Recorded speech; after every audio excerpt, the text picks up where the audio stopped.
మరణాత. యేసయ్య నేడు మా పనులను దీవించుము, నిండుగా వర్ధిల్ల చేయుము. యేసుక్రీస్తు శిలువ శ్రమల ధ్యానములలో 14వ రోజు, అనగా 2026 మార్చి 5వ తేదీ గురువారం కొరకు ఏర్పాటు చేయబడిన నేటి దిన దేవుని శిలువ వాక్య వాగ్దానము. 1 కొరింథీయులకు రాసిన పత్రిక 1వ అధ్యాయం 18వ వచనము.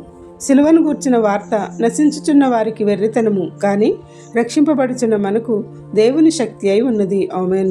మన ఆత్మీయ జనకుడు ఫాదర్ ఎం దేవదాసయ్య గారు సజీవులుగా ఉండగా ఎన్నో సిలువ మర్మములను బోధనలను చెప్పి ఉన్నారు.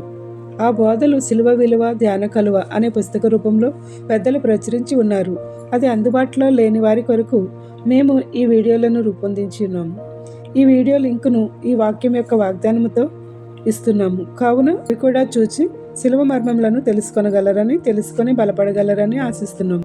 సైతాను బంధకంలో నుంచి విడుదల పొందడానికి ఈ సిలువ ప్రసంగములు ఎంతో ఉపయుక్తంగా ఉండును. కావున వినండి, ధ్యానించండి, దైవ దీవెనలు పొందండి. ప్రియమైన దేవుని విశ్వాసులారా, నిజమే కదా, సిలువను గూర్చిన వార్త ఆయన నామమున రక్షింపబడుచున్న మనకు దేవుని శక్తి అయి ఉన్నది. కానీ ఆయనను నమ్ముకున్న వారికి కొందరికి కూడా సిలువను గూర్చి, సిలువ శ్రమలను గూర్చి తెలివి లేక వెర్రితనముగా మాట్లాడుచున్నారు. అన్యుల వలె వీరును సిలువ ధ్యానములను, సిలువ బాటలో నడుస్తున్న మనలను చూచుచున్నారు, వెక్కిరించుచున్నారు. ఒక్కసారి ఈ సిలువ శ్రమల ఫలమును అనుభవిస్తే వారు కూడా జీవితకాల పర్యంతము ఈ ధ్యానములలో నడుచుకొందురు. మనము అటువంటి తప్పిపోతున్న గొర్రెల వంటి వారి కోసము విజ్ఞాపన ప్రార్థన చేయాలి. వెర్రితనముగా కాక దైవభీతి కలిగిన వారిగా పాల్గొనే ధన్యతను కల్పించమని సహోదర ప్రేమ కలిగి ప్రార్థిద్దాము.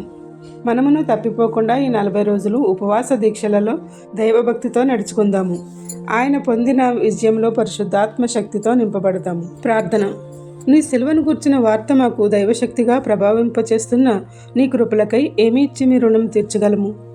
మాకై సిలువలో ప్రాణత్యాగం చేసిన యేసుక్రీస్తు ప్రభువా, నీ సిలువ మాటను మమ్మలను కాచి సంరక్షించి సైతాను శోధనల నుండి, అపవాది తంత్రముల నుండి విడుదల దయచేసి నీ సిలువ మాటను కాచి సంరక్షించమని వేడుకొనుచున్నాము.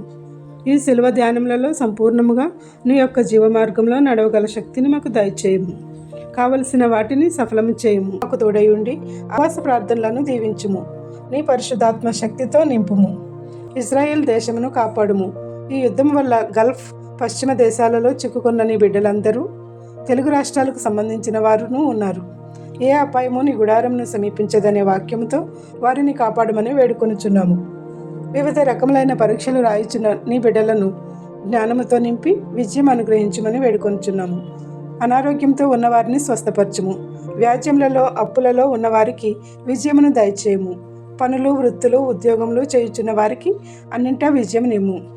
పుట్టినరోజు, వివాహ వార్షికోత్సవములను జరుపుకొనుచున్న బిడ్డలపై నిండైన దీవెనలు కుమరించుము. బంధుమిత్రులను కోల్పోయిన వారికి ఆదరణ దయచేయము. ఈ పరిచర్య చేయుచున్న మమ్ములను దీవించుము. కావలసిన వెళ్ళ అనుగ్రహించుము. ఏ అంశం మరిచితిమో విడిచితిమో అవన్నీ నీకే సమర్పిస్తూ, తండ్రి యొక్కయు, కుమారుని యొక్కయు, పరిశుద్ధాత్మ యొక్కయు వధింపబడిన యేసుక్రీస్తు నామమున మనలను దైవశక్తితో నూరంతలుగా నింపి వర్ధిల్ల చేయునుగాక. ఆమేన్. ఇట్లా దేవుని స్వార్థ పరిచర్యలో మీ సహోదరి. Praise the Lord. God bless you. అందరికీ మరణాత.